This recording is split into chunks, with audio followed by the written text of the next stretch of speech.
Imagine waking up in a concrete box. The walls are so close you can touch both sides if you stretch your arms. There's no window, no clock, no voice to tell you good morning. You're alone, completely alone. And you will be for 23 hours today, tomorrow, and possibly for the next 10 years. This isn't a nightmare. This is real. It's happening right now to hundreds of men in America. And what you're about to discover will make you question everything you thought you knew about punishment, justice, and what it means to be human.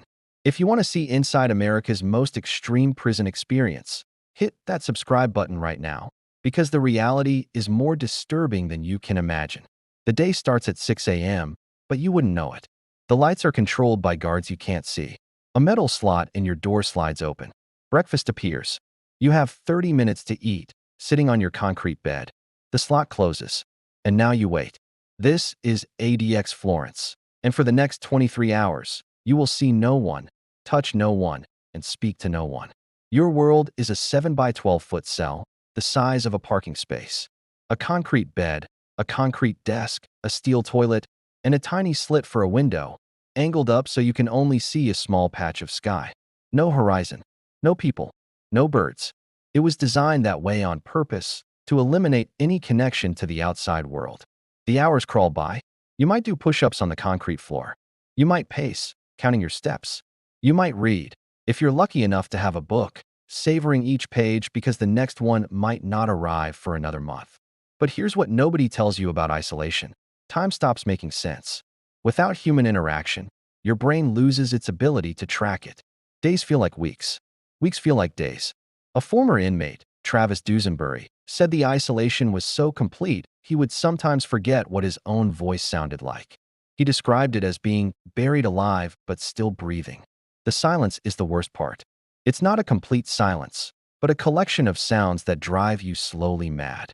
The buzz of fluorescent lights, the hum of the air vents, distant doors slamming, and sometimes screaming. Other inmates losing their minds. The screams echo through the concrete halls, and you start to understand why they're screaming. Your brain, desperate for input, starts to create its own reality.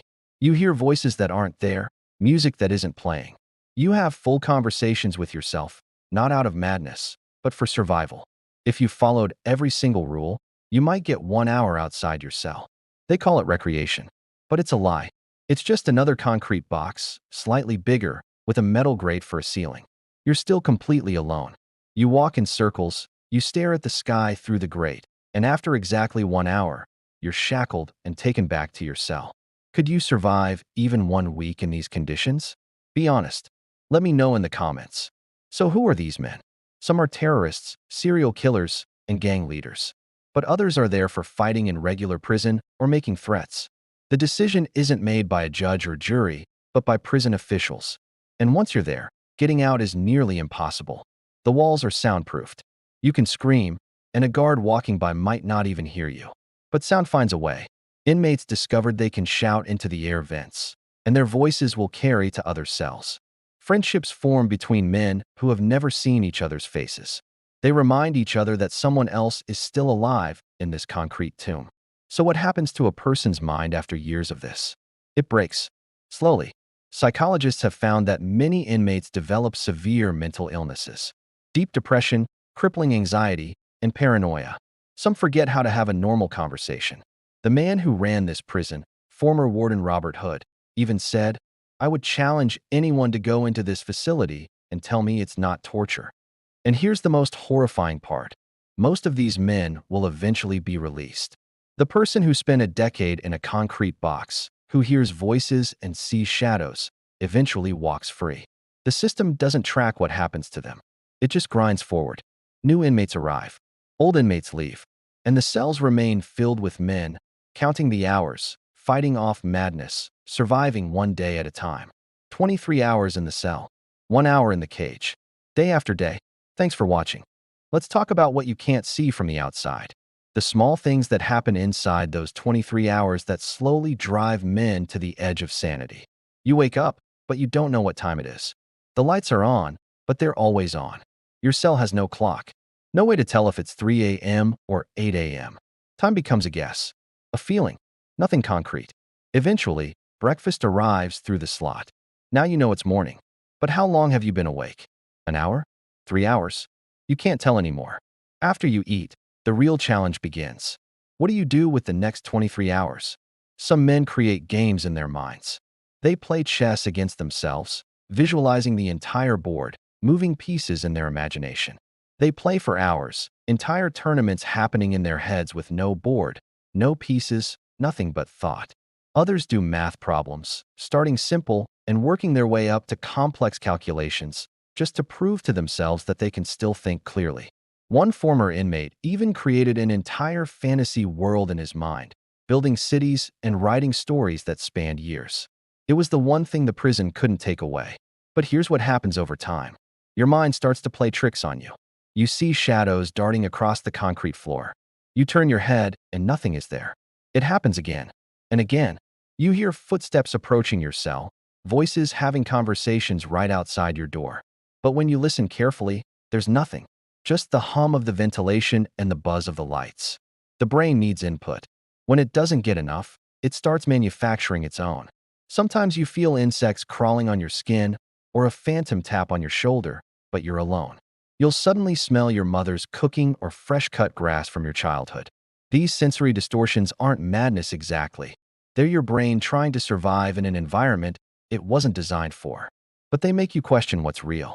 Let's talk about the recreation hour, because it reveals just how carefully ADX is designed to break you. After months of good behavior, you earn the privilege of 1 hour outside your cell. You're handcuffed, shackled, and then walked down a concrete hallway to what they call a recreation cage. It's a concrete box about twice the size of your cell, with a metal grate for a ceiling that lets you see a tiny patch of sky.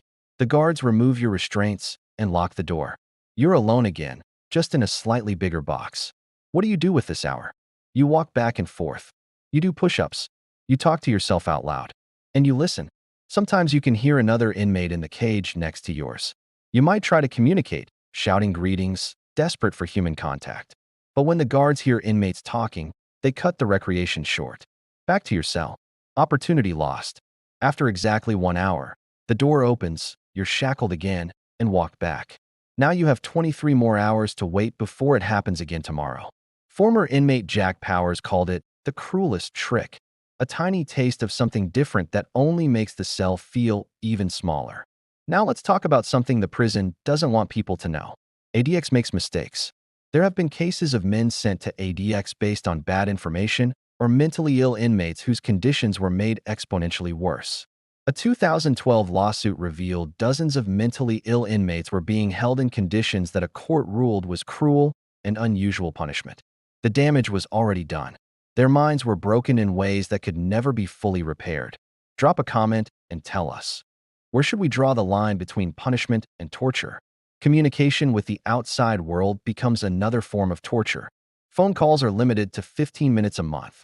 15 minutes to maintain a relationship with your child, who you've only seen grow up through a thick glass wall during visits. You can't hug them, can't wipe their tears. Mail takes weeks, sometimes months, to go back and forth, and it's heavily censored. You can't describe the conditions. You can't criticize the system. So you write cheerful lies. I'm doing fine.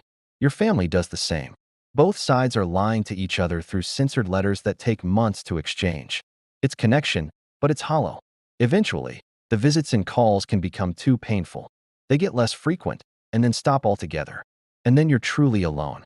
There's a supposed path out called the step-down program, where good behavior can earn you tiny privileges. But the rules are so strict and arbitrary that one minor violation sends you back to the beginning. Many give up trying. Meanwhile, the years keep passing. Men who arrived in their 20s turn 50. Their youth disappears inside concrete walls. Right now, about 340 men are sitting in those concrete boxes. Some are the most dangerous criminals in America, but others are there for lesser reasons or wrong reasons. The system doesn't distinguish. Once you're at ADX, you're a number in a cell, buried alive. And maybe that's the point. So we don't have to confront what we're actually doing to them. But now you know. Thanks for watching. If you found this insightful, please like, share, and subscribe for more deep dives into the topics that matter. But there are things about ADX that are even darker than what we've already discussed. Stories that reveal just how far the isolation goes and what it does to people over time. Let's talk about sleep. In a normal life, Sleep is when your mind rests, when stress fades, and your body recovers. But at ADX, sleep becomes another battleground. The lights in your cell are controlled remotely. Sometimes they stay on all night. Bright fluorescent lights humming above you while you try to sleep. You can cover your eyes, but the light seeps through. Your brain knows it's not dark, and your body's natural rhythms get confused. Why keep the lights on? Sometimes it's policy. Sometimes it's punishment. Sometimes it's because a guard simply forgot. You have no control. When you finally do fall asleep, the nightmares come. Former inmates describe dreams so vivid they wake up unsure what's real. Dreams of being free, walking on the street, talking to people. Then they wake up, and the concrete walls crush that hope instantly. Others have violent nightmares, reliving their crimes, being attacked, drowning in concrete. The isolation seeps into your subconscious and twists your dreams into horror shows. Some men develop insomnia, so severe they go days without real sleep. They lie on their concrete beds, exhausted but unable to shut their minds off. The silence is too loud. Their thoughts race in circles with nowhere to go. And what happens to your body when you barely move for years? That 1 hour of recreation isn't enough. Even with intense exercise, that's still 23 hours of sitting or lying down. Your muscles atrophy. Your bones weaken. Former inmates describe feeling decades older than they are. A 30-year-old man walks like he's 60. His joints ache. His back hurts constantly from the thin mattress on a concrete bed. The food is for basic nutrition, not health. It's processed, high in sodium, lacking fresh produce. Combined with no movement, many inmates develop diabetes, high blood pressure, and heart disease. When you request medical care, it comes slowly, if at all. You fill out a form, and days or weeks pass. Some inmates describe being denied care for serious problems. Tooth pain that goes untreated for months, injuries that heal wrong. But let's talk about something even more disturbing. What happens to your sense of self? Identity requires reflection. You know who you are because other people reflect you back to yourself. Take away all other people, and who are you? Inmates at ADX describe losing their personality. Are they funny? They haven't made anyone laugh in years. Are they kind? Kindness requires someone to be kind to. Some men literally forget what they look like. There are no mirrors in the cells. Travis Dusenbury described looking in a real mirror after his release. He said, "I saw this old, broken man staring back at me. I was only in my 40s, but I looked 60. And worse than that, I didn't know who that person was." Your voice changes too. When you barely speak for years, it becomes weak and uncertain. Now think about the guards who work there. They're living through a different kind of psychological horror. Imagine going to work every day knowing the people you re-supervising would kill you if they had the chance. They work under constant stress, trained to never trust an inmate. But they also watch human beings deteriorate. They see men arrive relatively normal and slowly lose their minds. Some guards become hardened. It's a defense mechanism. Others struggle with it. Former ADX guards have spoken about the psychological toll, nightmares, anxiety, difficulty connecting with their own families. Robert Hood, the former warden, eventually concluded that ADX was torture. But he ran the place for years before reaching that conclusion. What does it do to a person to be in charge of that? Then there are the families on the outside. They're serving a sentence too. When your son or husband is sent to ADX, you lose them in a way that's different from a normal prison sentence. They're not just locked up, they're buried. Communication is minimal. Visits are rare. They might as well be on another planet. Families struggle with grief that has no resolution. Their loved one isn't dead, but they're not really present either. Children grow up without fathers. Wives become single mothers. And the stigma is overwhelming. When people find out your family member is at ADX, they know it means he's considered one of the worst criminals in America. The judgment is immediate and harsh. And here's something that might shock you. ADX isn't just for adults. While the facility doesn't house minors, it has held people who committed their crimes as teenagers and were sentenced as adults. Young men barely out of childhood thrown into the most extreme isolation in America. Imagine being 18, your brain not even fully developed, and you're locked in a concrete box for 23 hours a day. What kind of person emerges from that experience decades later? Even religion takes on a new dimension. Services happen through a slot in the door or an intercom. You celebrate holidays alone. Communion is passed through the food slot. Some inmates find genuine faith in the isolation, confronting their actions for the first time. They read religious texts and pray for hours, seeking redemption. Others lose whatever faith they had. They pray for relief that never comes and eventually stop, feeling like they're just shouting into a void. At ADX, you're disconnected from everything, including the communal aspects of faith. The system just keeps running, a machine of isolation grinding on day after day. Thanks for watching. Hit subscribe and drop a comment telling us, could you work as a guard at ADX? Could you watch people slowly lose their minds and still show up every day? Let us know your thoughts below. Here's something the Bureau of Prisons probably doesn't want you to know. Not everyone at ADX Florence, America's supermax prison, is a violent killer or terrorist. You heard that right. Some inmates are there for crimes that, while serious, didn't physically harm anyone. Think about it. There are hackers at ADX. People who broke into computer systems, stole information, and embarrassed the government. Their crimes were digital, not physical, but they ended up in the most extreme isolation in America. There are also drug offenders, not dealers who killed rivals, but people labeled as leaders of criminal enterprises. They re-serving time alongside serial killers because someone decided they were too connected to be in a regular prison. Even white-collar criminals, financial fraudsters who stole millions, are locked in concrete boxes for 23 hours a day. So what's the common thread? It's not violence. It's that the Bureau of Prisons decided these people were too risky for regular facilities, too likely to continue their crimes from inside, too connected, too something. And once that label is applied, there's almost no way to challenge it. This raises a tough question. If ADX is for the worst of the worst, why are nonviolent offenders there? Some argue that nonviolent doesn't mean harmless. A hacker could cause indirect damage. A drug kingpin destroys communities. But others say the punishment, this extreme psychological torture, just doesn't fit the crime. There's no clear answer. Only more questions about a system that operates with very little transparency. So how do inmates even stay sane? The coping mechanisms are bizarre until you understand how desperate the situation is. Some men create elaborate fantasy lives, spending hours each day living in their minds, imagining jobs, families, a world outside their cell. It gives them something to think about besides the crushing reality. Others use their bodies as clocks, developing such precise routines they can tell the time just by how they feel. Many count everything: steps, breaths, heartbeats. The simple math becomes a full-time job, proof that time is passing and they're still alive. And what about contraband?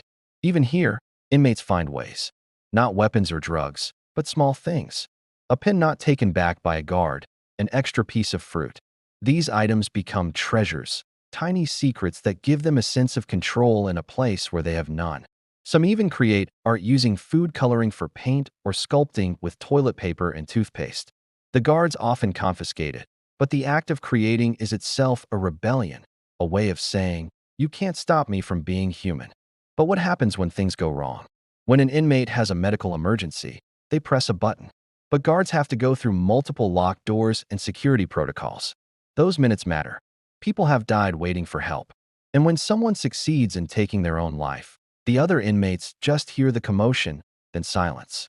No one tells them what happened. They're left alone with the trauma, hearing someone die and being completely helpless. This brings us to hope. In a place like ADX, hope can be torture. Believing you'll get out, that things will get better, often leads to crushing disappointment when it doesn't happen. Some inmates deliberately kill their hope just to survive, accepting their reality. Others cling to it desperately because it's all they have. Think of the famous names.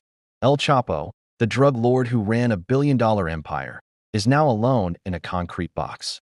The Boston Marathon bomber is there, his youth wasting away in isolation.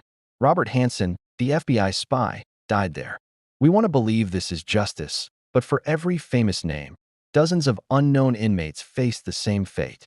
And here's the most disturbing part. What if ADX creates the very danger it's meant to contain? After years of isolation, an inmate's brain changes. They can become paranoid, anxious, and lose all social skills. If they're ever released, they might be more volatile, not less. We're running a massive experiment on human beings without even measuring the results. Right now, as you watch this, the experiment continues. Inmates count their hours. 23 in the cell, 1 in the cage. Day after day, some for over 20 years, slowly forgetting who they were. This is the reality of ADX Florence. And whether you see it as justice or torture, it's happening. The only question left is what we do with that knowledge. Thanks for watching. If this made you think, consider subscribing for more deep dives.